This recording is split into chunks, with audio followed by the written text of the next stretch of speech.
guys' first time then do the podcast? Not in my situation. Oh yeah, because do you do the Black and Irish podcast as well? Do you? I sat in on 2 episodes, one recently to promote the event. I actually have my own podcast. Oh, do you? Yeah. What's it called? The Political Incorrectors podcast. We try to make Irish politics more accessible to young people. Oh, okay. Boring, so I'm not gonna lie to you, Irish politics seems so fucking boring. I'm right there. Objectively, it is. All I see is Sheena Fage, Sheena Fall, Fina Gale, Fina Fall. You know what I'm saying? That's all I know. Like, I'm not even like, you know when the T-shirt changed? I didn't even know.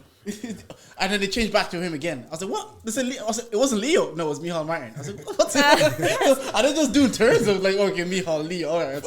I don't even remember there being like a whole thing of like, come out and vote or whatever. I knew it was Leo. The only reason I knew it was Leo because of every Friday during the pandemic, I waited for him to tell me how far can I go away from my house. Is it 5 years or is it 20 years?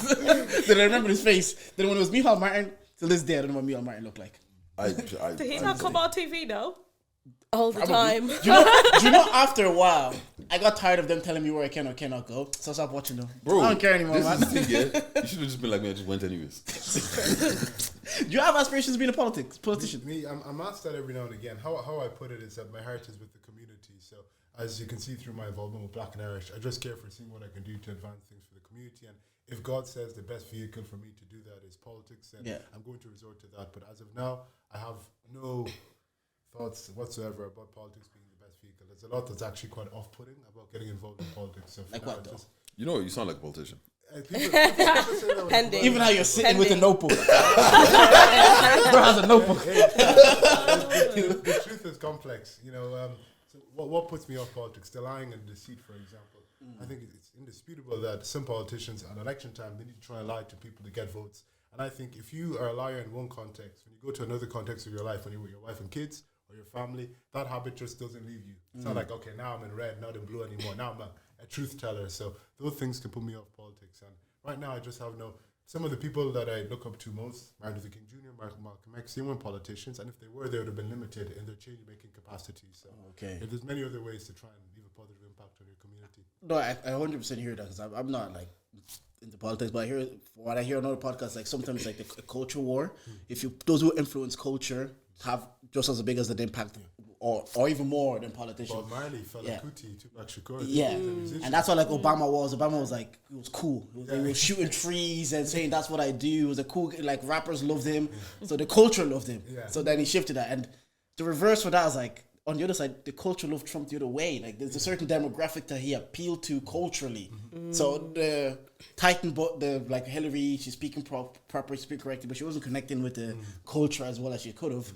But she tried. I know she tried. She went on Breakfast Club and tried. But it wasn't authentic. Trump was like, this is who I am, this is what I'm going to say, and my people, they liked it. Even though we disagree with it. I also want to say that Obama kind of fucked it up for everybody because now everyone is trying to be liked like he was. Where it's like, bro, do your job. I heard on 90s Baby Studio, like, because you were so cool, politicians started looking at this as like a job, like, oh, I can validation it rather than like I'm serving the people. Like you're saying. But you're like, how can you be like a minister for transport and not use transport? And not actually have like what I'm saying? the boss or This guy said, "Where's your leaf card? Show me your leaf card right now." This guy's so silly. No, because think about it this way, right? How can you best serve me if you don't even know what's happening? But there was a guy ages ago when I was in school. What was his name? Something Roger Green. His name was Green. He used to have a fold-up bike. Yeah. A fold-up bike. Oh, it was for the Green Party. No. So because it was for the Green Party, instead of using the car or whatever, he'll get on the train with his fold-up bike, unfold his bike, and cycle. See, live by your reps. There we go. Like, makes sense. That's a good example. I'm not gonna lie to you. The minister for transport should only be using public transport in this country. No, but they used it when they were young. No. Use it now. Because when you were young, you didn't have to get to work at 9 a.m. See, that's why I couldn't do politics. Because people expect me to live by these ridiculous standards. Bro, I have to go to flipping Lucan. Yeah, but if I go to Blanche and I need to get to the airport, I have to go to town to get to somewhere that's 15 minutes away. Yeah. You don't know that struggle because you have a private car. So you want them to feel the inconvenience so that they can make the change. Because once they feel the inconvenience, then they'll know, oh shit, this is wrong. Let me fix it. But if you're getting driven around in a nice 2023 E-Class. You don't know my struggles. But wait, if it's electric, I'm helping to. Helping the environment. But yeah, no, but because that's genuinely that's what I think, because it's kind of like, how can you make change if you're so disconnected? Would you say there are other ways to be connected? So maybe it might not be authentic experience, it might be connection to people who are actually living in that struggle, and that might feed into, say, the decisions that you make. Because that's to a certain extent how democracy is. If there's white politicians in Ireland who are expected to represent a diverse nation, they won't truly know what it's like to be Asian Irish, Black and Irish, because they have constituents who feed feedback to them. They'll understand in one way or another. But what you're saying is, in theory, it is right. But I feel like they don't accept. They only back to the bubble of the cool people or the cool kids club. You feel like you're getting on an authentic. Okay, let me put it this way, right? So people have a problem with Black and Irish because it feels like you're only ever getting one specific group's point of view. So this person that's in government thinks that they're talking to. So they might, like, just because you're Black doesn't mean that you're part of the culture.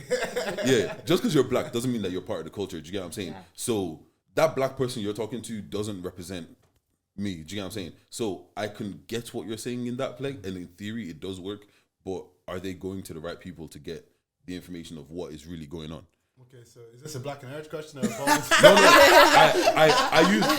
use Black and Irish because it's easy. It's easier to as an example than the whole government in terms of things. You get what I'm saying? Because like, I use Minister of Transport because the transport in Ireland is so shit. If the people that you're talking to are people that maybe only go to town and they don't have to go from Navan to Dublin or from Louth to whatever, and they don't understand the struggle of, I'm standing here for an hour and this bus didn't come. There's no sign, there's nothing that's telling me this bus isn't coming, the bus just didn't come, and I have somewhere to be. You don't understand that struggle, and the person that you're talking to also doesn't understand that struggle, and you don't know that I'm on 3 strikes at work, and if I'm late one more time, they go fire me. So leave earlier. Maybe you can address the political point and the Black and Irish point, and then I'd love to get everyone's thoughts then. So on the political point, I do agree with you completely. I just added fuel to the fire to kind of inflame the conversation. I think that's the flaw of democracy. A lot of people talk about the need for more representation in Parliament so that a working class experience can be heard in Parliament, because a lot of people say now who are dealing with the housing crisis, say a lot of politicians are landlords, so how are they supposed to experience the hardship of eviction and the hardship that comes with not being able to afford the rent? So I think a more inclusive politics is needed in Ireland. Insofar as Black and Irish is concerned, you said that there might be a perception that it's a cool kids club. Sorry. Alliterations can have me funny, but a cool kids club, and people might go to Black and Irish expecting that to be a how would I put it, a tunnel towards the collective Black experience. But Black and Irish fundamentally is a network. That's what it aims to achieve, a network structure that allows for different Black and Irish people to come together in order for talents, successes, and stories related to the hardship of Black and Irish people to be projected upon the Irish, you could say, image. It's like a trampoline for people within the community, rather than it being a conglomerate of 5 cool kids who flaunt and show their talents and skills and claim to be representative of the entire Black mass in Ireland. It's supposed to be a mirror upon which the reflection of the brilliance of the Black community in Ireland is projected. It was started as a social media account, as everybody knows. They're just shared stories. That's all it was about. And now we said, look, there's gaps in Irish life that we can fill. There are lives that we can improve. So how can we formalize our structure and see how we can leave an impact? And it's a baby. It's growing. And it's up to us as Black people in Ireland to see what we can do to amplify it. If you guys know, yourself, you guys know the older generation of Black people, man, coming from Africa, it's just tribal politics. Tribal politics. Nobody can look eye to eye because there's always division and tribalism. We have an opportunity to actually cultivate unity for ourselves and build something that's bigger for ourselves and can improve the lives of future generations. So I think we should galvanize this moment and see. No, I like everything you're saying is like, I understand and I agree with you, because that was my perception of what Black and Irish was as a platform to help promote the Black and Irish people, like essentially what you said. But the more I'm seeing it, the more I'm seeing that's not how people view Black and Irish. Like the other day, someone said to me, it's like, you guys are, the things I've heard is like, they act like as if they're what you call gatekeepers in Ireland, or a Black and Irish have the monopoly. In my brain, I'm like, I didn't think that's how you people, like that's how it was viewed, but then I realized like it grew arms and legs. What you guys intended it to be to what people perceive it to be now is completely different. And it's like my friends would tell me, it's like, yeah, then the marketing of what it is should be advertised even more, because how I view it, it's like There's Black and Irish creatives, Black and Irish people that are doing cool stuff within our community. Let's help them, let's promote them, and if they come to us, we can help them. That's how I saw it. But talking after Leon came on the podcast and he explained it to himself, I was like, yeah, that's kind of how I saw it. But then people are saying like, this guy is acting like he's the gatekeeper for Black and Irish community. People are acting like there's a monopoly. And I was like, oh, I guess there's different perception of how these things is viewed. Something that was funny about the Leon episode, which was a great episode.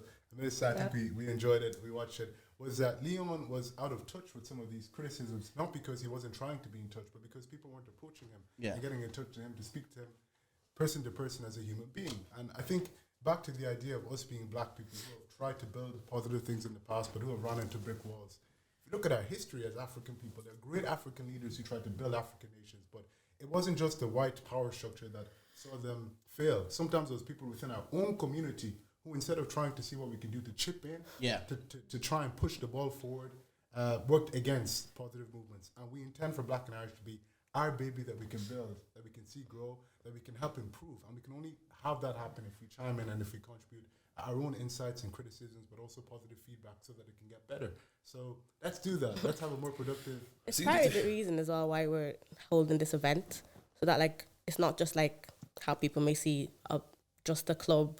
Yeah, to have the community, people from other areas to come into the one place and talk about their opinions, say how they feel about the Black community, and then bring all this together so that it's not just like you're only hearing from one person, but you're hearing from the whole community as a whole.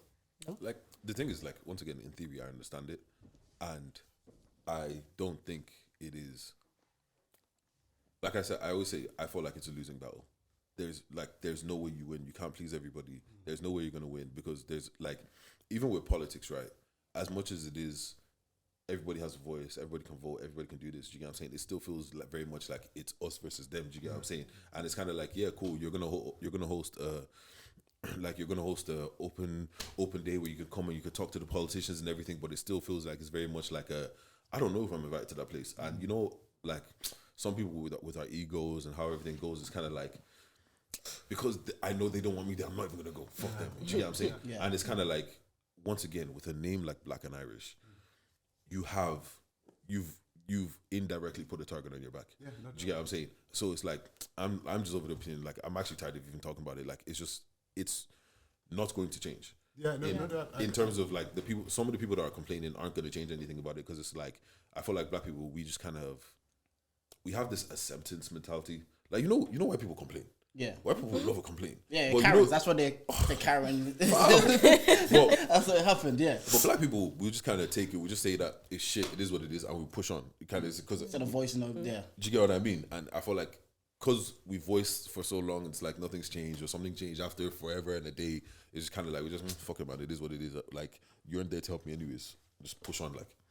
Yeah, I understand. I completely understand what you mean, and it's actually a widespread feeling. Let's say when it comes to democracy, what's the point in voting when nothing's going to really change? My vote is only one vote. It's true. It's true. Yeah, no, I completely understand that. I'm very sympathetic to that, and I've spoke to a lot of people in the Black community who have that feeling, and that's why we're trying to push this event. But before we get to the event, just on the Black and Irish point, I think it's of the almost like Black and Irish. You said as soon as you call yourself Black and Irish, you have a target on your back. Well, what do we mean by Black and Irish? After George Floyd died, when everybody was saying racism only existed in America, we said no, Black and Irish people can experience racism too. Even the idea of being Black and Irish wasn't popular in the Irish cultural hemisphere. Yeah, people until Cello made Dublin. They're like, oh, we love Black and Irish Dublin. and not only Cello and Dublin, lots of cultural developments that happen in music, culture, fashion, and also through Black and Irish as well.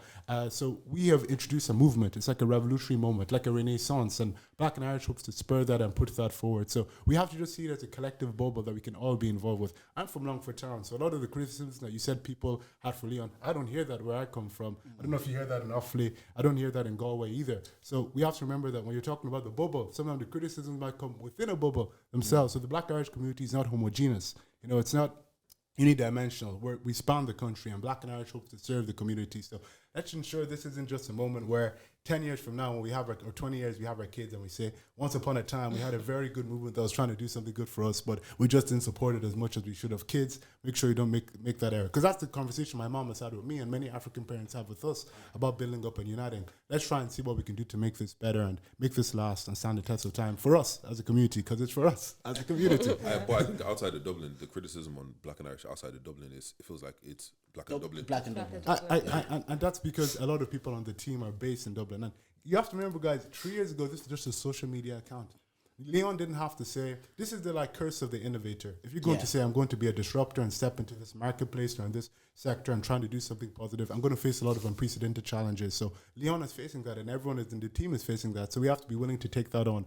But as a community, we have to know the difference between worthy and deserving criticism because of mistakes made by the organization and criticism that naturally comes from being the first. And because this is the first not only for people in the team, it's our first, we have to see what we can do to shoulder some of this criticism and improve it as a collective so that we can get better. Yeah. Because I don't know if you guys, African history, Thomas Sankara, leader of Burkina Faso, tried to improve the country. France killed him, and he was also betrayed by the black right-hand man who was supposed to work to build the country together. Congo, Patrice Lumumba, first ever prime minister, he was killed by Belgium, but also by his black right-hand man who was supposed to build the group. Black Panther movement, Fred Hampton, informant, black man who acted like he was in the organization. He also cooperated with the FBI, led to that being destabilized. Let's not have that happen for us. Let's learn from our history and see about how we can make this better. Yeah, no, I understand that. It's just like, again, but that was the perception that what you're saying is my perception of Black Nash initially, but then I started realizing people have different opinions of it. Sorry, I just lost my point just there. Ah, crap, I lost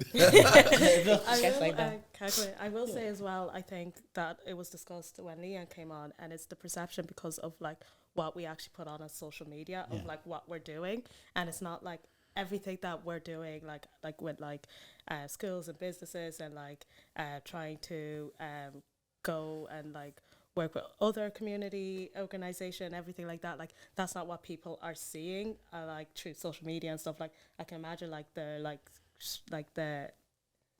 Black and Irish account right now is like premieres, tickets and stuff like that. So send me an invite,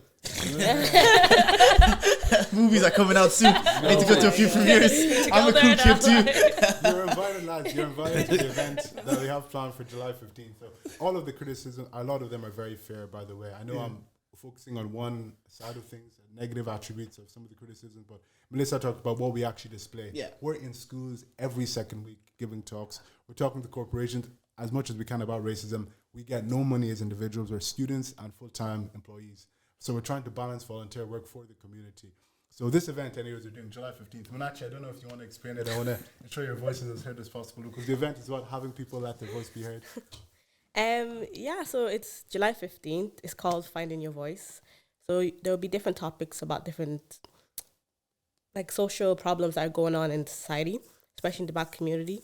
So we want everybody to just come there to express how they feel. There'll also be topics on how you want Black and Irish to improve, things such as housing, education, everything. So everybody, it would be great if you can all turn out.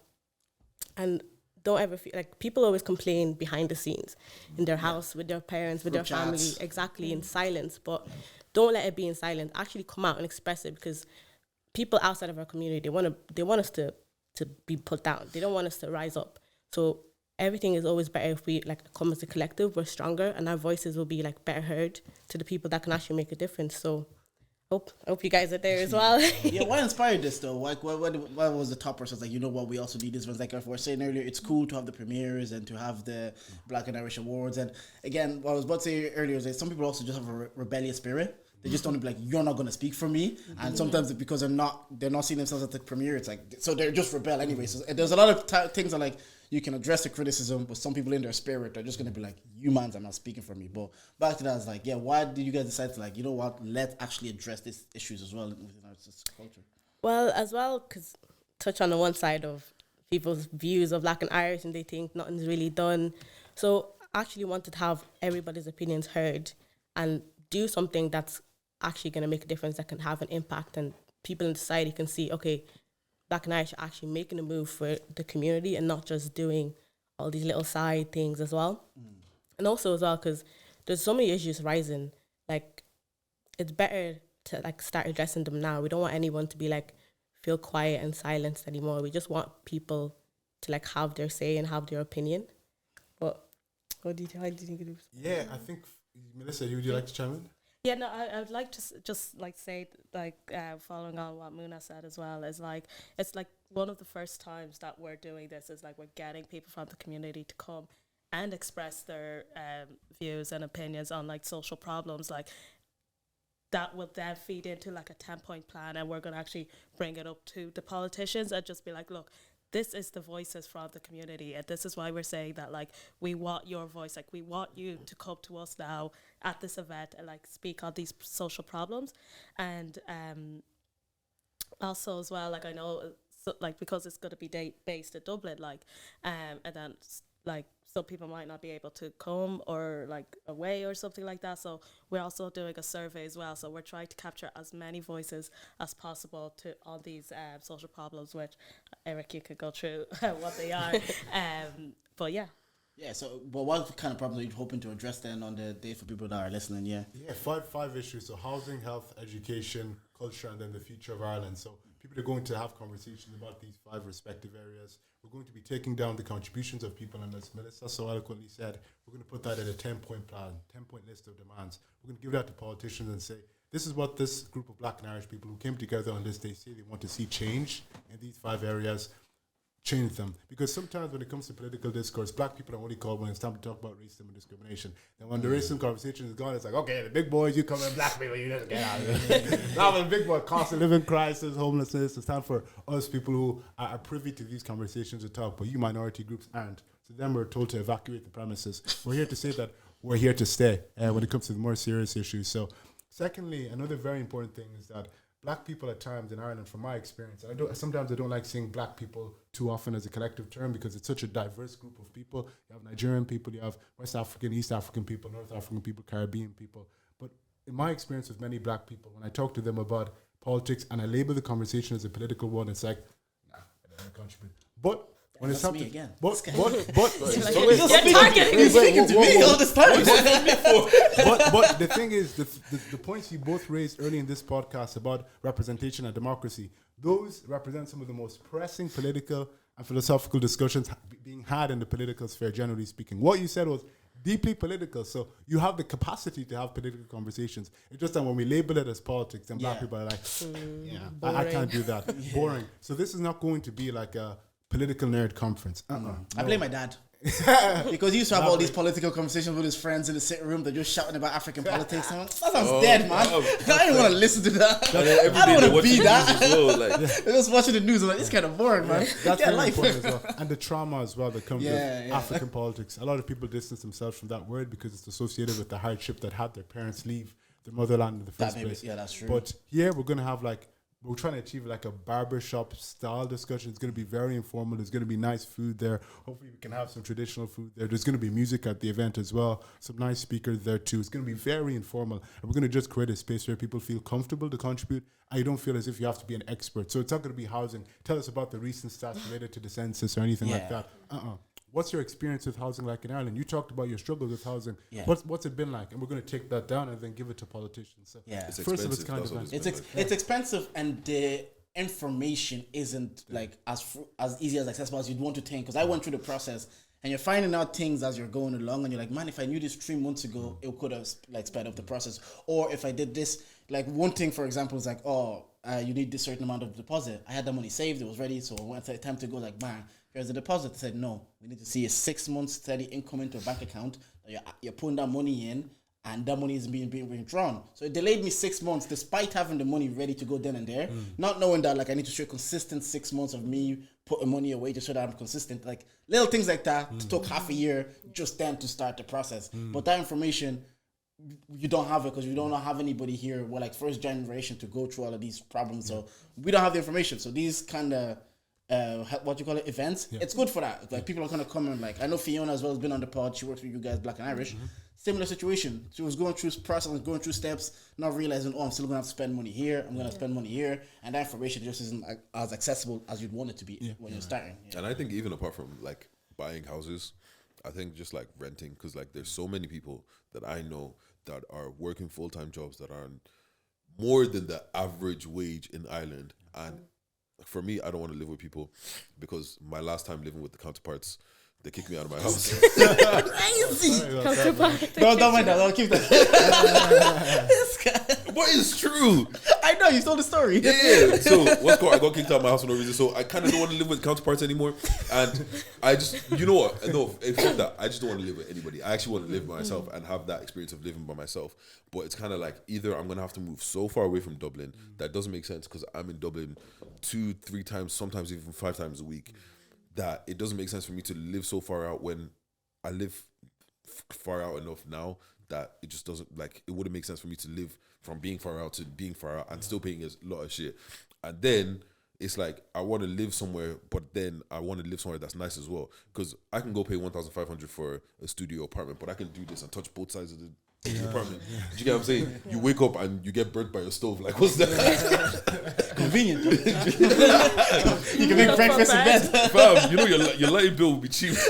But like, do you get what I'm saying? And it's kind of like how is it as young professionals that make more money than the average person, and we don't have dependents, but we also can't afford to have a nice apartment somewhere even close to town that's popping. Do you get what I'm saying? Like, yeah, no, even to piggyback off that, like, we all come from like African households where you're like, go to school, get your money, then you have your independence. You're like, you know what? Yeah, mom, I'll do that. You go to school, then you get the job, you're like, I'm still living with y'all for real. I can't move. Where is this independence? Obviously, like, parents loosen up as you get older and they get less strict. But you're kind of like attached to the idea, like, once I start making money, I'm going to leave my parents' house and be able to live my life. Doesn't seem as possible these days, you know? So, like, I'm looking forward to that. Again, I'm older, so like, the education part might not really benefit me or affect me, but the housing thing, even though I have a house, I'm like, it's difficult, even for my friends going through the same process now. Difficult, and we're going to get that in the 10-point plan. That's the hope. And on top of that, we're going to do a report. So Melissa said, because everyone can't come to this event, it's limited. It's in the Irish Immigration Museum, so we can't have the whole community there. So we're going to put out a community-wide survey that everyone can participate in.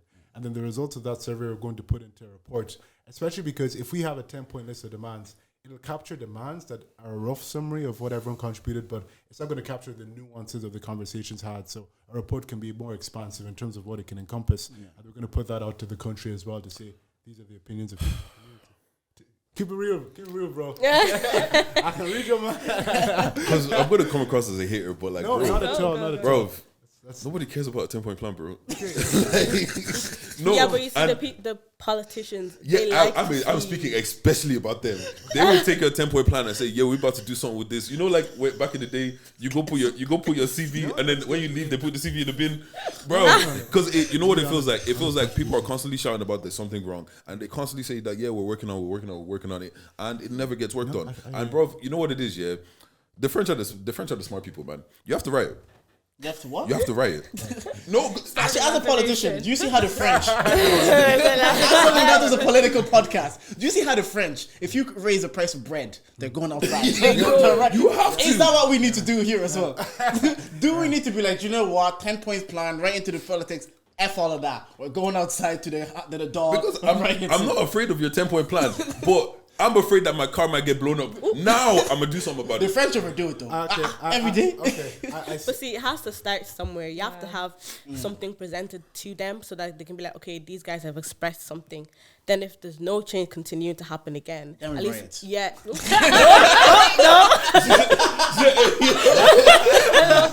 okay, wait. The reason why I said that is because the same issues that we were dealing with 5 years ago, 10 years ago, are still the same issues that we're dealing with now. And if it wasn't for us Black and Irish people changing it, us changing it for ourselves, not them changing it for us. So what have they done? So now coming with a new 10-point plan, there's been a 10-point plan before. There has been another plan before. What is gonna make your 10-point plan different from the same amount of people that have been shouting about these same things? What is different about this one that people have talked about housing, they've talked about education, but now you're presented with a new point? And I hear what you're saying. Like, we can say, oh, nothing's going to happen, but we still have to do something about it. Because imagine now we have kids and our kids are looking at us like, this problem's happening 20 years ago and you guys didn't even make a 10-point plan. Yeah, you could have made a presentation. You couldn't even do that. That's how kids are looking at us. Small 10-point plan you could make. But so that's a good question. Yeah. What is the difference about this 10-point plan that we're starting from? Great question. No, I really value the question. And I value the authentic nature of your podcast as well. We're not political. You did a politically correct podcast. We are not politically correct guys over here. No, political incorrectors. That's the name of the podcast. Okay. So we're trying to achieve a similar goal, but This is a great question. So I say the difference between this 10-point plan. Firstly, 10-point plan. You said that there's been many in the past. There's been many community organizations within their specific sectors who have tried to advocate for rights of people within that sector. So there's a movement of asylum seekers in Ireland organization who do phenomenal work to advocate for people in direct provision.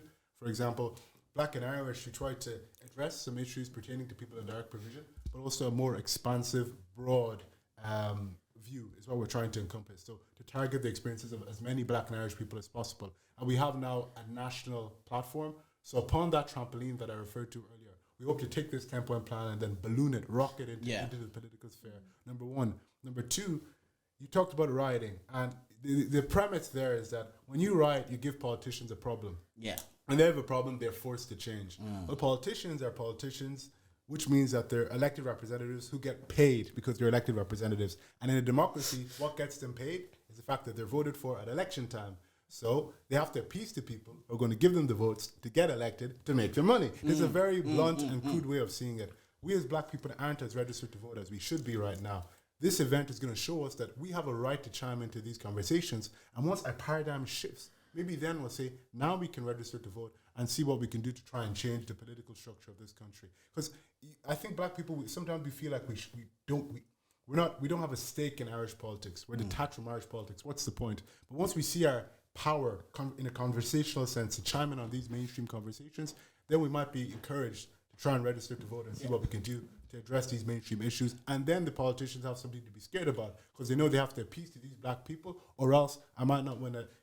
In America, the Black vote, they say the Black vote. Biden has to win the Black vote. Yes, but we're 1%. Yeah, no, and number one. Number two, I don't endorse the idea of a Black vote in an Irish context. I think, again, it assumes that there's homogeneity amongst Black people, and we don't make up the majority of the population. But look how the politicians are addressing, say, the refugee crisis right now with regards to Ukraine and Russia. They're being very human rights centered and being very sympathetic, as they should be. But this comes not from the fact that the Ukrainians are the minority, but it comes from a cultural pressure that's being put upon the politicians by allies of Ukrainian people. I'd be one of them, but also by Europe to take action. So we have a lot to draw from as Black people to say, you're trying to appease minorities as you should be. In this case, Europe says you should need to be more equality-based and human rights centered, and on top of that, we're involved. So see what you can do to change the issues that have got us involved in the first place. I'm just gonna seem like a hater this whole podcast. It's cool. Conversations are cool, but conversations are just conversations at the end of the day. That's the 10-point plan. 10-point plan. We're gonna crystallize the conversation. We're gonna put it in the form of a feasible, tangible plan that all of us as Black people can refer to. At election time, we might say, well, council election, this guy's saying he's running on these issues. What issues concern me as a Black person? Oh, Black and Irish put out a 10-point plan. Let me see what's in that plan. Those issues actually affect me. Maybe I'm only going to vote for people that say they're going to make the changes that I see in the plan. It's going to increase our political consciousness. And it's a first step. Let me ask you this then. Have you seen this in not a 10-point plan? Similarly, I get what you're saying. 10-point plan holds them accountable because you've promised me as a Black person, you promised me, let's say, affordable housing. Now I want to see it. You promised me this last time. You haven't done it for me. Let me take my vote somewhere else. But because there's someone in writing that we can hold them to it. I understand that. But have you ever actually seen this materialize where politicians are like, you know what, when I'm in office, these issues are gonna be addressed, and they actually address them? Because I think that's like DG's pushback is like, yeah, you can say it, yeah, we can have it on paper, but when it comes to actually pulling it into action, does it really happen? Like, have you seen it a plan materialize? So in the past, or here, just in politics in general, because I think I would be of the same mindset of like, yeah, people will talk, the politicians will lie, they will say, oh, I carry hot sauce in my bag. They'll say anything. Like, they'll say anything to get to vote. Yeah. They're in office, all of a sudden, was like, yo, wait, did your one not say affordable housing? Again, 4 years later, run the same thing. So have you ever seen a plan presented, then it's like, you know what, when I'm in office, these issues will be addressed, and then it was America is the best example. So there are lobby groups for particular communities in America that work to try and push American politicians to make changes. And this is something that many Black activists in the African-American history, in the history of African-American community, have referred to. Malcolm X talked about when you look at particular European, Irish Americans, for example. They've had such a massive sway in America because they organized, they see what they could do to identify their issues and to push politicians to address those issues. And they recognize the political power was in the vote. It's nested in your ability to vote. That was used to try and bring about political changes. So many other communities have recognized this and have taken action upon this basis. we're slow to it because of many disadvantages that we face. Yeah. Because of the fact that we've been disenfranchised in a particular way, and that's impacted our perception. But we're trying to change our perception, change our paradigm, get us involved, and allow us to realize our change-making capacity. And events like this may be baby steps ultimately, but they're a step. And we're talking. Look, tell me, of all the podcast episodes you've done, when have you had a conversation this political about changing the community? Probably with if we don't slap politics on it, pretty often actually, I think. Okay. Because we talk about houses. That point, talking point of the house, education, not really. Cost of living. About taking tangible steps of the type that we're talking about concerning the Black Irish community. Because as a community, maybe not as a community, as maybe Dage and I on this podcast, sometimes we think like, I don't really care about us like they that. Don't want to hear that. Yeah. No, like even like we could talk about it. Like, are they willing to make that change? Or, again, we don't know the necessary steps. We don't know you can run an event and have a 10-point plan and present it to them. Let's also give them the benefit of the doubt. If they're not being presented with any plans or any complaints, why would they make a change? Like the podcast we recorded first today, I told the listeners like, yo, tell us what we need to do, what you like to listen to, what's different, or else we won't feel the need to make a change. So although Dage sometimes says things, I get what he's saying. Is like saying like, what's the point of a 10-point plan? But again, we all live within our bubbles. If people in politics have never seen a 10-point plan, they don't feel like, oh, you guys are grand there. You're not complaining. You're not speaking up. You must be grand over there. Now they might see a 10-point plan and be like, all right, let's address this. But if they don't, at least we can hold them accountable to it. Be like, you guys say you're gonna address this. Because no, you know what it is, when I look at politics and I look at politicians and stuff, and like realistically, it is just high level manipulation. Because they will take your 10-point plan. And have you ever met someone that they have mastered the art of telling you nothing but making you feel like they've told you their whole life, and that's what politicians do, like right? Nigerian men, they say. You're a bad man. That's what they say. That's what you're talking about. You're a bad man. Look, I do not know which you're talking about. But yeah, they'll take the whole 10-point plan, and they'll go through it, and they'll go to the one that is the least important, or it doesn't really like. Okay, so it's like, okay, we need to get paid more, and then your boss comes in. You guys get pizza every Friday. Everyone is happy. Nobody's now talking about getting paid more. Do you get what I'm saying? And that's what it feels like they're constantly doing. So when I say like nobody cares about a 10-point plan, I go, it's because it's like they'll take this 10-point plan, they'll use it to get reelected, and then they'll give you a tiny piece of what you want, and then everybody all of a sudden forgets about everything that was really going on until something breaks again, and then we have to go, now it's another 10-point plan. And do you get what I'm saying? And it just feels like it almost feels hopeless, and especially it feels hopeless because when it's like when it comes to the pecking order, it's like white people, pets, black people. Like, bro, white people love their dogs, bro. they love their dogs, bro. You're saying there, yeah. It's taken out of the politics part of it. We also just want to like create the Black community presence to be bigger, because like I feel like they don't actually see us as because you said 1%. So our presence isn't strong enough, and that's because we all continue to stay individual. We don't actually come as one. But when you come as one, like your presence is just so much stronger that when you say something, they will have to listen. So like you have to start somewhere that will make them listen. Like if you keep pushing and pushing and pushing, like Black people wouldn't have come this far if we all continue to just say, oh, nothing's gonna change. Even though it's gonna take a long time, you always have to start somewhere and keep pushing them. So it's just better to push them if you come as a unit. Look, this is the thing. I don't want it to come across like I'm trying to belittle whatever anybody's doing. No, Because the thing is, like it is important to baby steps and to put that out there and try and everything. But it also almost feels hopeless. It almost feels like nothing gets changed until it affects them. And that's why I say the minister for transport. If you're not taking public transport, don't tell me about it, because you haven't lived that experience. Do you get what I'm saying? Also, if you are in charge of what's the Irish one, the HSC. Yeah. If you're in charge of the HSC, EHS. but you're not on public, what's called? If you're not on a what's that card called? On a medical card, don't chat to me, because you don't know. Like, bro, years ago, I had a cyst in my eye, right? The dentist, the GP said he would refer me somewhere and I'll get a letter. Bro, that was 2014. I haven't received that letter to this day. What if my eye fell out?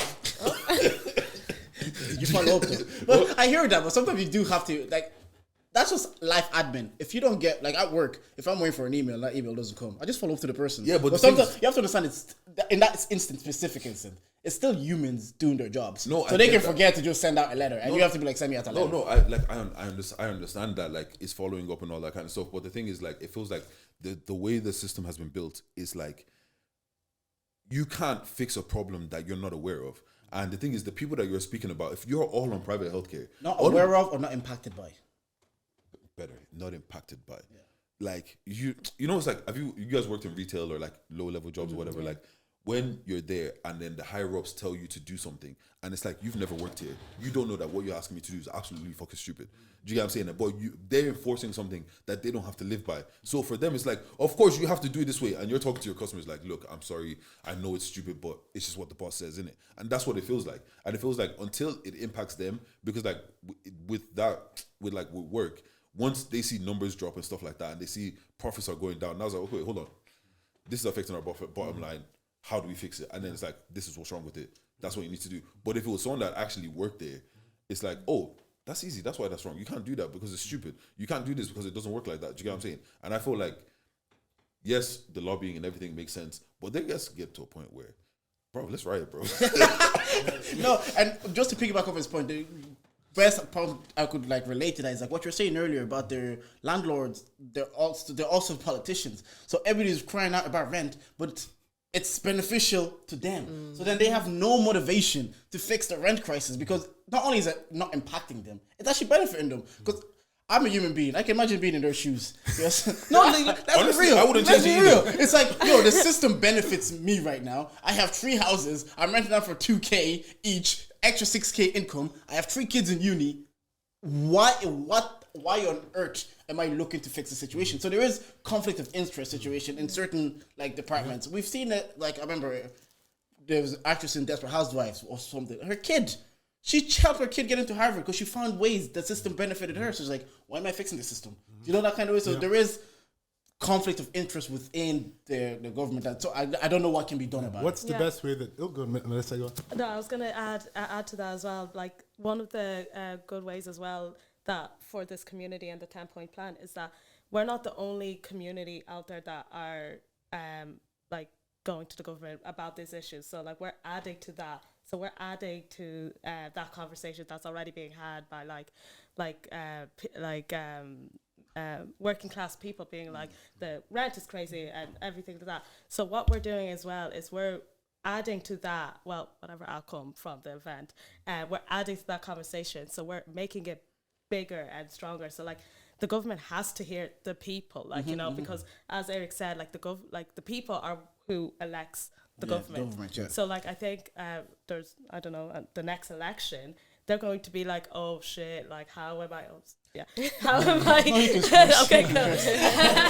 How am I going to get elected again? They're going to be like, okay, what are the people saying? What are the people from different communities saying? And that we are now going to have that type of plan, being like, oh, so these are the issues from the Black community, these are the issues from that community and that community, and they're all actually the same. So this is actually an issue to everyone, kind of a thing. You talked about 1%. Well, what if you add 1% with another 1%, with another 1%, with another 1%? There are so many solidarity-based movements that can be galvanized and conceived from on the back of this 10-point plan, linking the Black Irish community with other communities to address bigger problems within this country. So this is the beginning of a movement. It's a revolutionary moment. There's a speech. So there's a speech from Malcolm X, an activist I look up to, called "The Ballot or the Bullet." In that speech, he talks to African Americans about how change needs to happen. Politicians need to feel the bite, the crunch, because we're not happy as Black people in America. It's either going to come from the ballot or it's going to come from the bullet. You talked about riots. That's the bullet. But also the alternative option within a democracy is the ballot. It's just that we haven't fully reached our potential in terms of utilizing that ballot yet. And until we get to a point where everybody's registered to vote, we're all voting, but nothing has changed. We don't even have a right to think of other alternatives. We have to work within the zone we're in to master and perfect this, because other communities that do this get what they want. They get an influence, they get a sway across the world. If you think of some of the most successful ethnic groups across the world, those groups, the common denominator is that they utilize political force to get changes that were in line with what the community wanted to see. we're still in our infancy as a community, in the Black Irish community here in Ireland. So let's see what we can do to dominate the political sphere as we're dominating culture and music and entertainment and arts. It's time for politics to have its sway as well. And once we do that, we're going to see positive impacts that are going to ripple across arts. More people are going to get opportunity, going to ripple across music, culture, entertainment, and music. The Black and Irish Awards, you referenced that earlier. The purpose, one of the fundamental purposes of that award ceremony was to give people in the community who have talent an opportunity to showcase that talent in a mainstream context, because the mainstream aren't giving us a look in. Yeah. If politics shifted, if politics shifted so that the structure of the nation changed, and then the mainstream started to recognize talent in our community, not that the Black and Irish Awards wouldn't be needed, but that fundamental purpose would be less fundamental. So we have to try and change the reality. Let me just, I know you're about to say, but let me plug in the quick intro before you say what you want to say. Let me introduce us on the podcast today. And we're here. We are Charge It to the Game. This is the podcast with the highest level of analysis the culture needs. I'm Uncle Jay, but you guys can call me Jordan. I'm here with... You know, it's your girl's favorite voice, Big Dejan. Every time people love it. Who here? Introduce yourself. Melissa here from Black and Irish, the business coordinator. Eric Ige, politics coordinator of Black and Irish, and from the greatest county in Longford, rather Ireland, Longford. You.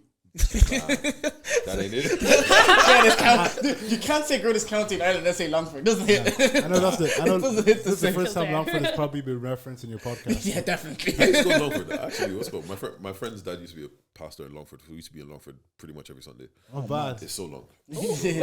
And also, who we got? Munachi Suribe, marketing associate for Umoja Lynn, and Yeah, you're about to say something there before I. Oh yeah, what's called? Everything you're saying is beautiful, yeah. But I feel like the fundamental problem is that the people on top don't care. Like, if it was somebody that cared about the people that they were representing, yeah, 10-point plan works, all of those things work. But I actually don't think politicians care. And again, I can't agree with that. It's like I know we're saying representation. One black person doesn't represent all black people, but it is good to have people in that room. Even though it's like, hey, you don't speak for me, but someone's like, you know what, I like yourself. I come from an immigrant family, and you can say like, look, I'm not speaking for all you guys, but I know what the experience is like because my parents came and I went through this system as a. So yeah, I do agree with that point. It's like the politicians right now might not care, and that's the benefits of like inclusivity and having people that look like you in those rooms or giving their voice or sharing their opinion. Again, someone's just gonna say, well, they don't speak for me, but I think it's still important. But we will get to like baby stuff. I think we will get to that stage. You'll see Eric there with them in like 5 years speaking for us. So we will get there. No, because you know what it is, yeah. Like, because not that I'm a cynical person. You are. But, like, we need all paradigms and perspectives. Okay, because if that was me, right? If I'm the prime minister or I'm whatever, right? And I'm a politician. I'm a high level manipulator, and I want to get elected again. And I don't really care about the people that I'm representing. I just, bro, I'm getting paid. Yeah. I get money for food. I get money for transport. I get money for everything I really need. And I have 3 houses. They're paying for my retirement. I'm the minister. I know. It's on a human level. I can understand how a human with that power can manipulate the power. You get what I'm saying? On a human level, I'm the minister of transport, but I don't take buses. Let it go, man. Let it go. Look, this is not my problem because I got a car. but like, so what I'm saying is, right, if I'm in that position, right, and you guys are giving me your 10-point plan and you guys are giving me all these kind of things, I would look at that, right, and I'll be like, come. And when it's time to get elected again, I'm going to show up to every single one of your places and I'm going to bring that same 10-point plan and I'll be like, yeah, we're working on it. Don't worry. I've got huge plans to do this. I've got huge plans to do this and to show you how much I do this and then give you something that means absolutely nothing. And this is why Black and Irish is so important as a movement. Maybe 10 years ago, if that happened, whatever, what can you do? How do you hold them to account? Because we as black people aren't really seen in the public eye here in Ireland. Now we have a national organization that's going to hold these politicians to account in broad daylight to say, didn't you go all across the black community saying Tala or Blanche or in predominantly black places and say you're going to do this, and now you're in charge and you're not actually taking this action. Black and Irish now are there to fill the gap that wasn't there before. So a lot of pieces are now coming together for our community that weren't there previously. So it's all about building in these specific spaces. Let me tell you how, for me as a politician in that situation, Black and Irish is the perfect people to use to manipulate everybody. Because now I don't need to go to all these places. I go to Black and Irish. I treat I treat the 5 top head people really well. I bring you guys in private cars. I bring you to the door. We have to say yes. We're not gonna say yes. And that's the thing. Yeah. You're going to say yes. No. This is the thing. But I'm not. But the thing is, I'm not saying you guys saying yes is bad on your part, because those are the places that you guys need to be. I will bring you to the place where you feel like you need to be, make you feel like you're welcome, and then make you tell everybody that follows you to fuck with me. But I'm manipulating. I'm not saying that. I'm saying that if it was me in that position, that is exactly how I would do it. I think because of your backbone is stronger than that. You're be too hard on yourself. No, but the thing is, I'm talking about like people. Like let's not act like a lot of these people aren't doing these things for personal gain. You know that, and I know, no doubt, and I know this even from a Nigerian context. One of the things that disgusts me the most about Nigerian politics is how you talked about the Minister for Transport, Traveling and Public Transport. The Minister for Housing in Nigeria has mansions in every continent but the country that he's supposed to be developing the housing system in. So I understand that, and human greed is a massive problem within politics. And we have to be 100% with the Black Lives Matter organization. I like to distinguish the movement from the organization. The movement was very positive for the world and for us, but with the organization, the founder, Patrice Cullors, was recently exposed that she had, I think, 5 properties in LA. Giving her brother money and everything. This is what you call, I forget, regulatory creep. When people allow for the high life to get to their head and derail their activist efforts. We are Black and Irish. We're all volunteers. We're all motivated to improve the community. If you see any step in the wrong direction as a community, hold people to account so that we can get it right. But to assume that the reason why what I said can't work is because people in Black and Irish are going to be wooed by the high life offered by politicians, I think it's a gross misrepresentation of what actually is happening and what can happen. But I'm not talking about reality. I'm saying if this was me, if I was the prime minister in that point, because the thing is, like, we have seen it in, like, just before you named about 3 or 4 leaders that were pretty much taken out by their own kind, by the counterparts. Because, like, and their kind. Yeah, no. But what I'm saying is right. You see the way that, okay, like, let me put it in that context, right? Black and Irish, as the concept, is the president in that situation. Is the person that has good intentions and wants to take everyone to the right place and make things better, right? But then what I see is as a manipulator, as a person that is trying to get something from these people, right? Prey on the weak. What's called? You create distance. Vision. Do you get what I'm saying? You create instead of going to Eric, you say, you get what I'm saying? Eric says no, they say, Leon, though, I can put you in a car. Do you get what I'm saying? All you gotta do is turn on him. Take him out. And it really is just that I understand what you're saying. Because once I, like, it's slight on, I'm not saying that you, like, when I invite you to these places and I bring you to these places, you're not coming thinking that, oh my God, I've left those guys behind, I'm in the high life. No, it's not like that. I'm not gonna. That is stupid to let you know what I'm doing. I'm gonna bring you in and and this is the thing, right? People don't understand how easy it is to manipulate people. If I look you in your eyes and I tell you that I value you, I value everything that you're saying, and I'm taking what you're saying on point, and I'm gonna give you this, and I'm gonna give you this, and you come to me with a problem, and that problem might be only to you and your specific family. Like, let's say, oh, my brother needs to get here. Oh, your brother, I know someone there. Get him a scholarship. It doesn't help anything. It doesn't need anything. But now I've done something for you. And he's like, no, this person is looking for change. This person is trying to change for us. Now you go and you spread that to all of your followers, everybody. But really, in reality, all it took me to get all of those 10,000 votes was a scholarship. Was one phone call. I get it. No, I get what you're saying. Yeah. And I would say as well, how we're trying to operate, like, as our organization, is to, like, talk to the community and, like, let them know what's going on as well, and then actually get feedback from the community before we even go talk to them. Like, so it's not like it's not like the like politicians or whatever are just talking to, like, a few volunteers that are Black and Irish. Like, we're that's the purpose of the community event, is that we want the voices of the people. And we're just kind of like a funnel or tunnel to kind of like a vessel to reach the politicians as well. Yeah, no, on this community event. Oh, sorry. No. No. Oh, yeah. Finish your point. No, I heard a pause and I thought you were finished. Sorry. Yeah. Sorry, go on. Sorry. And, gosh, I actually lost Sorry. Before you try, just to add to what you're saying, Melissa, that's so important.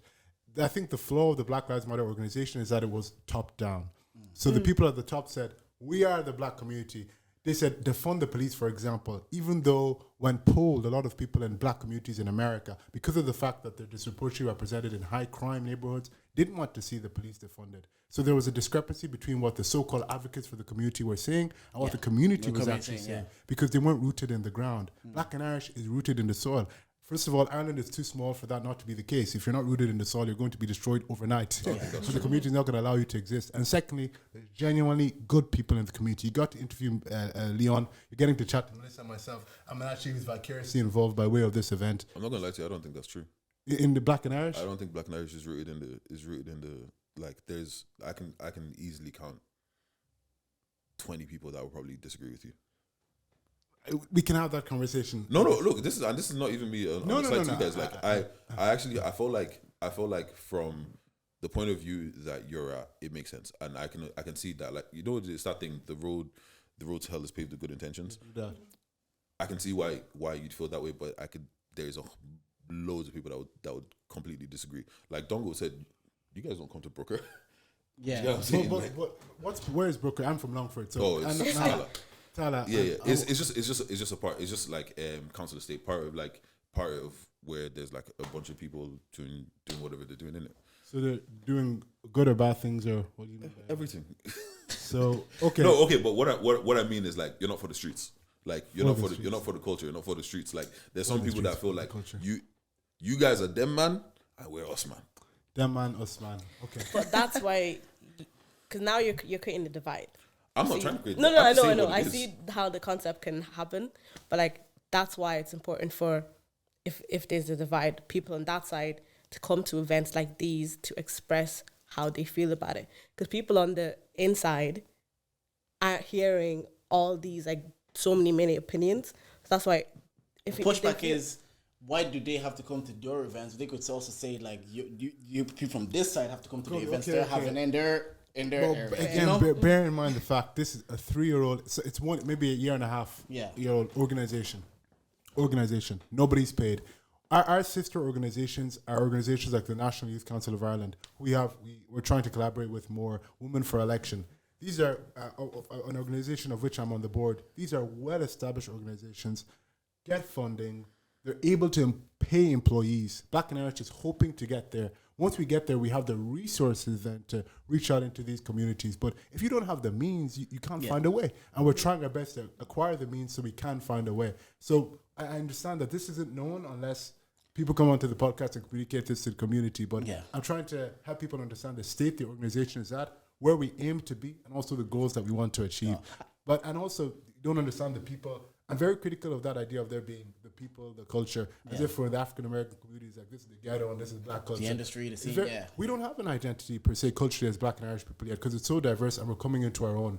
Black and Irish hopes to help us create a framework that's robust, so within that space we can freely create our identity without prejudice, discrimination, and the pushback that we faced until now.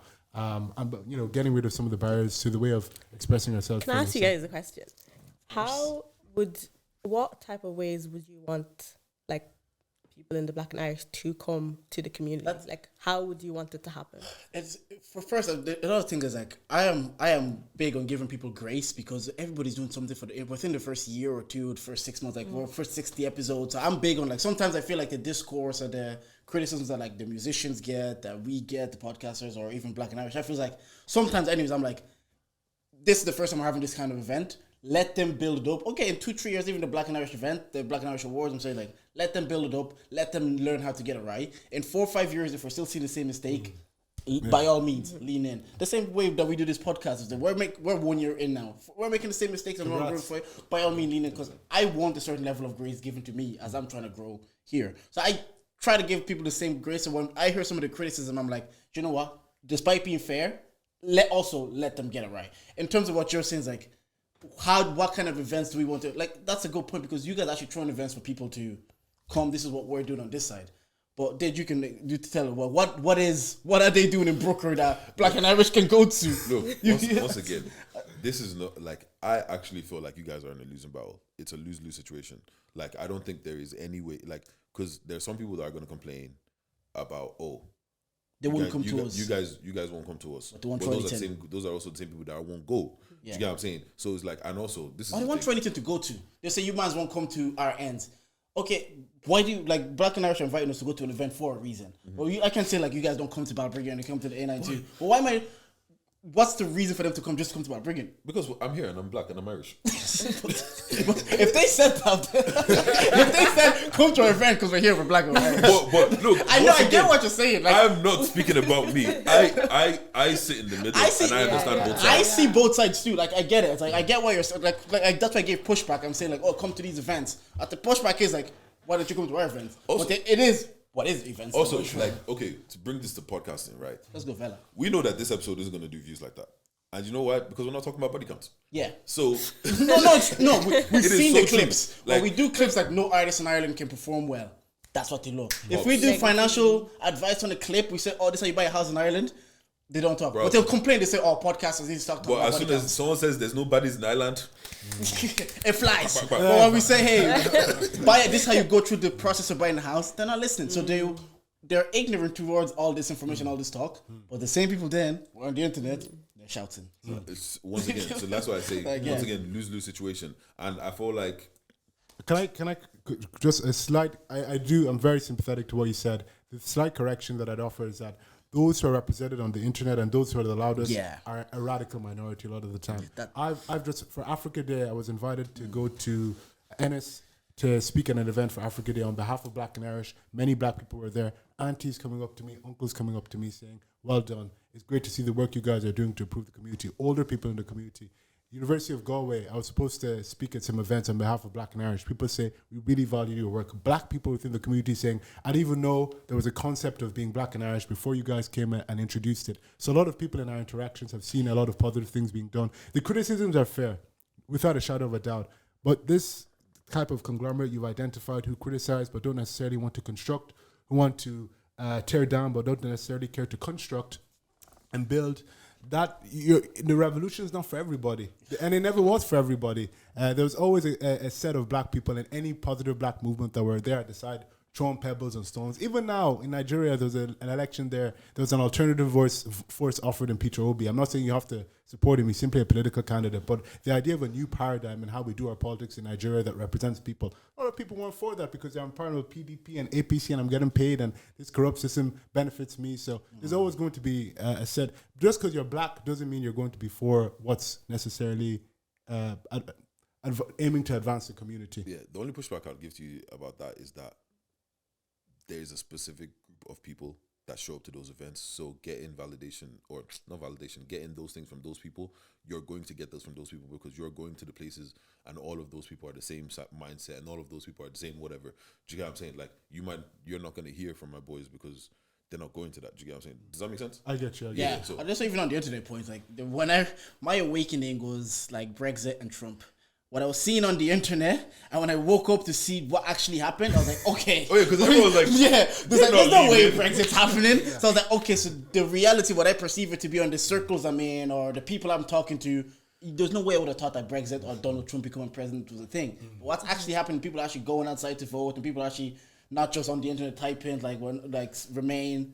Those are people actually making this. So there is an element of like, you'll get keyboard warriors, but then when you're like, even us, we'll have people that will never say anything to or comment about the pod, talk about the pod. We see them in person, it's like, oh man, I love your podcast, man. I listen to it every week. And you're like, you would have, just because it's not on the internet, it's not happening. Essentially, like, you know. Individuality is important as well. Yeah. The Black community is made up of individuals at the end of the day. So not every single individual can be reached per se. Not every Black person holds the same opinion. Not every Black person cares for activism and politics, and that might not necessarily change. Not every Black person is going to care for Black and Irish or anything that's community centered. They might be individualistic to the core. All we're aiming to do is just improve the space that we exist in, whether you know of our work or not, so that you can get about your business in a better way.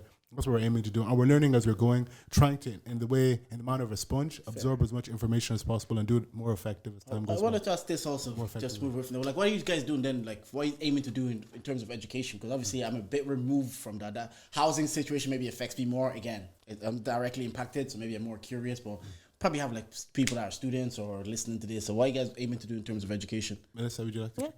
So actually, like last year or a year and a half ago, we did a kind of similar kind of well, sorry, it wasn't an event, but we did a focus group and a survey about introducing an inclusive curriculum, and we submitted a report from that. So we were speaking to multiple people from the community and like the survey.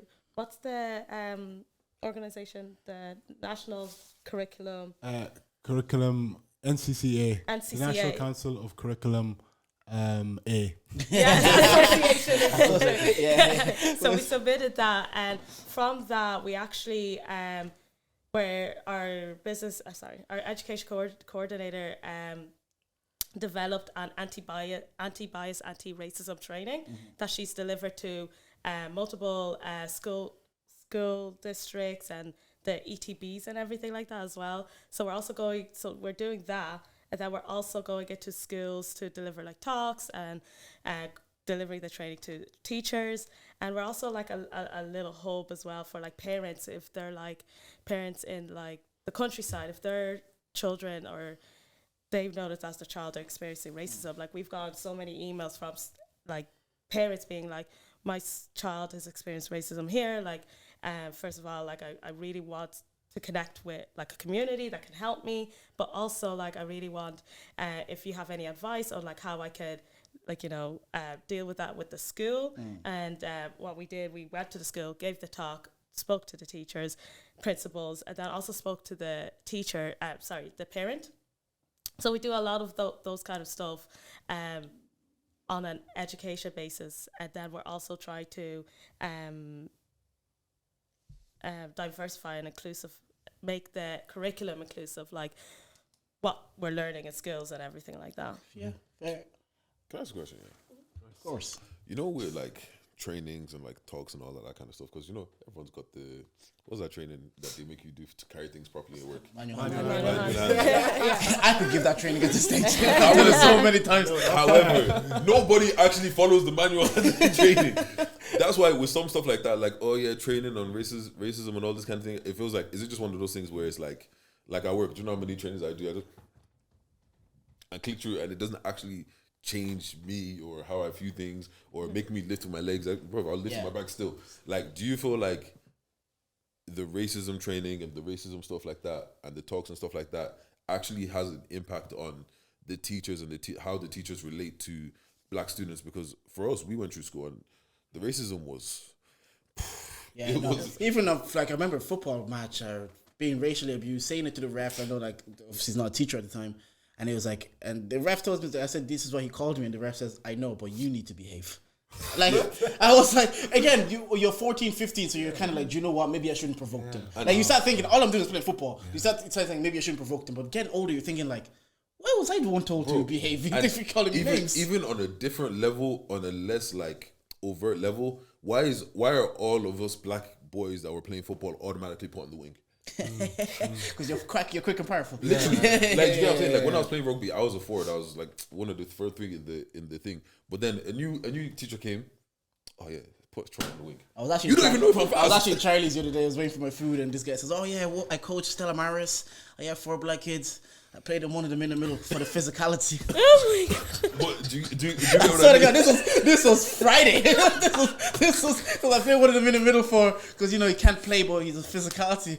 I'm waiting for my Charlie's. I'm like, I don't have time to educate you on racism right now. Let me get my food and get out of here. But that's kind of this training with those situations. Do you think the training helps? And also, is there a follow up to find out what happened after? Yeah, so the way that that Brianna, our education coordinator, director now, developed the program was to make it as interactive. Like I think it's like about 6 hours of it's very intense, but like it needs to be, because it like for that kind of training, like you really need, like it's going through like your biases and like we all have biases and we have to like challenge them, and like she goes through that training like really really like intimately, or like 6 hours intensely. So and then there is that follow up as well, like I go back to the schools and the training and like delivering the talks as well, to make sure that like it's not just like a tick the box item. And to make sure that like, you know, they're actually incorporating what they're learning as well. Like, so I hope that answers your question. No, it does. How to follow up on the train. I wanted to say, like, you grew up in Kildare, Longford, Offaly. What was that experience like growing up in like counties where I grew up in Balbriggan, and I was fortunate. There was a good group of black people, and I could integrate myself, and I never felt like an outsider in those. But I don't know what it was like then, like the counties where you opposite grew up for me. It was very, like growing up, like I can't count on how many like fingers that the number of black people that I knew or like went to school with. I was very like, I always felt like I was very disconnected to like the black community and because I didn't like, there was like, it was in a predominantly white area that I grew up in. So one of the reasons I joined Black and Irish was that connection to the black community and to like kind of like see like the different, like it's like not a monolith, like people are like black people are different, and like I felt like I was an outsider, like I felt like I was like not one of the cool kids or anything like that. So yeah, it was. We're tribal people, you know. We will go to where we feel like these people look like me. I'm gonna debate. Like even when I was in school, it wasn't like a conscious decision, like, I'm going to hang out with the black kids. Like, they probably look like me, will probably don't understand me, so we just kind of all grouped and bunched together, and we're like, luckily we're all in the same class as well, like, you know, in the same years. So, but then as I started going into college and I realized like people that didn't grow up in Dublin probably didn't have that experience. Like there's certain areas, there's pockets like Blanche, Tala, Balbriggan, Navan. That was like, okay, then I said, okay, you grew up in Longford. What was that like? Greatest county in Ireland. Did you have to play hurling or Gaelic or anything? No, I was a soccer player. Okay. Like many young boys, my dream was to be a football player, but clearly not materialized. Same. How was Longford? Longford was actually, it was complex. I grew up in a working class environment, like many of my black friends. Grew up with my mom, a single mother household, my brother. It was fine. I had everything I needed. Culturally, the black community was very vibrant, very vast. There was a big church culture in the Nigerian community as well. I had lots of black friends. We stuck together as well. If there was any hardship, say with racism or discrimination, we always banded together. So everyone's pulling up to fight, yeah? There were some scraps around the corner. To put it formally. But not with my friend group all that much, but we were protective about each other. And there were moments of racism, undeniably. There were lots of misunderstanding and cultural ignorance, and that was projected upon us as people. And sometimes you felt you had to assimilate to like the dominant white view. So if they called you a monkey, you'd like force a laugh because these were the like big cool kids, and you couldn't necessarily combat that, or else you're going to be stigmatized. So no, you've got no crack. You've got no crack. So that crack culture is something that even us as an organization, Black and Irish, we're trying to address so that we can culturally shift the mindset here in Ireland. But no, Longford was great. No issues at Longford. Yeah, don't say no offense to you or anything, and they say something racist, and you can't really like, because that's the group. Like I played football, so only black guy in the team. Say no offense to you, Jordo. They say something offensive, but I was like, if I start acting up, coming to training on Thursday, it's long. And then all of a sudden you're the outsider now. Yeah, now you're the outsider. Yeah, so you just want to be. Well, yourself then. How was Offaly? Yeah, the way you said it. No, it's pretty similar to Longford as well, because I knew everybody. Everyone that's black in the town knew them. If a new one come into the town, you'd be like, who's that? You know? But no, similar as well. Like there was 3 black girls in my year, and like it was a weird feeling of like you couldn't all just hang out at once. Like we were all in like different groups, different friend groups, because it was like, oh, each friend group had like one black person, another black person, and it was, the racism wasn't heavy or anything, but I definitely felt that it was like one of the only black people there, like everyone's smart. But after I left the college, surprisingly, during the whole movement, George Floyd, a lot of people from my town actually just text me on Instagram, all like long messages apologizing for any like. Maybe I'm the person that's wrong. No one white person texted me. Like, really? No one. Like, fam, I want to experience some white guilt.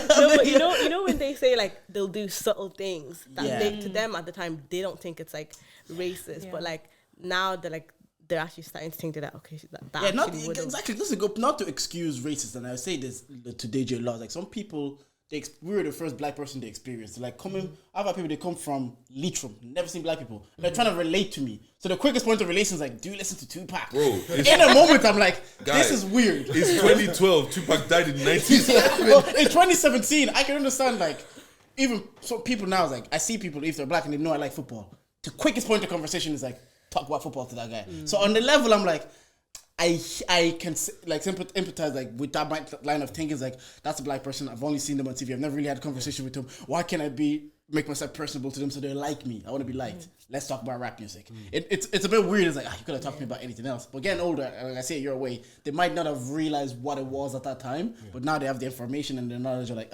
maybe I should not talk to that guy about Biggie. Yeah, but you know the thing I hate about racism, is that That is racist.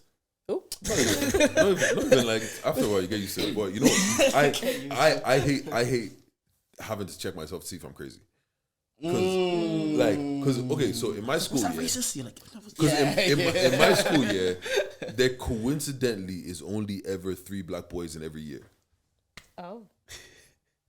Like what you mean? We had loads, man. No, We had a whole football team one year. What's called? We had so many. In every single, like when I was in school, in every single year, barring 1 year, there was only ever 3 black boys in every year. And the 1 year that there was more than 3, he transferred in later. Oh, you think there was like a quota? Bro, that's what, See, bro, makes it look like- bro, it felt like that. Specifically. Bro, me, Toby, Izzy, Moyo, Chris, Charles. Yeah, it was pretty much 3. It's damn near 3. I can understand what you think. I was like, wait, why is that's too specific? If I was Way saying, too specific. yeah, but if I was saying it regularly, that was my whole secondary school experience, essentially. My friends and I, we actually had a similar experience in geography class for junior year. I remember there's like 6 black people in the class, and a test came on, and every black person got 40. Like the people who try, the people who don't try, the people that thought they're gonna fail, the people that thought they're gonna get an A, we all got 40. We all looked around like, Because now in that situation, I'm sitting there like, am I crazy? there is like never say never, right? But there is a chance that we could have all gotten 40. But come on. What are the odds? And I think when we were all in school, like we didn't have the like language or even like we felt it. Like I don't know about you, but I felt like when like someone was being like the microaggressions and everything, but I didn't have that like I kind of only like realized like what microaggression like the word microaggression like during the George Floyd aftermath of that. It's like now we have the language and now we're able to like actually be like, wait, no, I'm not crazy. Like this is microaggression. The big one with like black women I hear was like with the hair. Like that's the one I hear a lot. I was like, oh, can I touch your hair? Is it like that? So I can't. They don't even ask. They just touch. they pull it. Oh my god! It happened to a friend of mine at work like 2 years ago. She let her afro out, and then one of the girls just says, "Oh my god, I love your hair." She just wanted to grab it, and I saw it happening in real time. Like it's happening in slow motion. I want to run over and say no, but it's too late, and I was like, oh no, that should have never happened. But what you do with Black and Irish now? Do you enjoy it? The working with Black and Irish? Experience? Yeah. So I'm kind of transferring into a new role at the moment to do more with the community, and I love that because I love meeting new people. I love talking to like everybody, kind of a thing. So I'm excited for that. And you guys, because I know Eric's always giving those. What do you think about the rep that Black and Irish get in the community? Though? I know you don't work with them, but do you probably hear the criticism and do you think it's like because I'm outside? I see exactly what you guys are talking about, how people feel, like, but it's because I also know the people inside. I also see that how they're trying to help and how they're trying to make movements, and it's like it takes a lot of time to do these things. It's not just like you just go and like even doing events. Like you need funding, you need money. You can't just do all these things. So seeing both sides, I see both sides. And you're from the inside, so you're looking at like obviously Leon did the pod. And another podcaster was saying, then they gave more pushback. And I remember texting DJ, I'm like, I don't think it would have mattered what he would have said. People have made up their minds and they're like, this is what it is. But how do you see it? Yeah, like I agree with you there. Like people will think whatever they want to think, kind of a thing. And I think it's just important, like when what we're doing inside is like we're doing it from a place of like wanting to kind of build. Not even build, but like kind of like contribute to like the community, try and make everything like kind of like not like improve the quality of life, but also kind of like bring people together and just kind of like that network, like you were saying. It's like a network, like of like talking to people that you would have never even talked to before. Like, I mean, like going to like premieres, like never ever would have happened that before. So I think if more people try to look at it like, oh, I can use as a tool. Let's say, for example, like I can be in a room with the Dammy Hope or in an event, or I can go to a premiere, or I can see a 10-point plan or affordable housing. Like, I don't know, changing people's perception is hard. Like Deji saying, those people are going to be cynical, and Deji has given pushback on a lot of things, and that's how a lot of people will see. And that's why I like Deji, because sometimes it's like the balance. It's like there's going to be people that view it that way, and it's important for him to also be here and be like, I see what you're saying. People might look at it as like, it's a 10-point plan. What's really going to change? But me, anyways, I say it's like, look, as the creatives or the people doing the podcast or the people in front of the cameras, we're the ones that get or at the premieres or at this. So like, there's a conflict of interest or beneficial element for us, but I can understand where someone that doesn't do a podcast or doesn't do music or isn't cello, and they're looking at the Black and Irish. I'm like, but what do you guys do for me if I'm not performing in front of people, or if I don't have a camera in front of me? But I think the question needs to change from what do you do for me to what are you doing for us? Yeah. Because there's a subtle difference between me and us. Us means that our reality is going to be changed so that all of us can participate in enjoying the cake to a certain extent. Me, once you individualize that question, it means it's all about the circumstances of your life. No organization has the power to impact your life in a way that's just so specific that it relates to you. So we have to change the question from an individualistic one to a communitarian one. That's fair. And just to wrap up then, the event is when again? 15th of July, Epic Irish Immigration Museum. It's going to be a big one. We have great speakers. Hopefully we're going to have Yemi Adenuga and Emer O'Neill speak at the event. We're going to have some performances. The goal of this event is to uplift the community too in terms of who we're giving opportunities at this event. So the musicians we're going to have, they're pretty well renowned. We're not going to disclose them yet, but they're people who are still on the come up.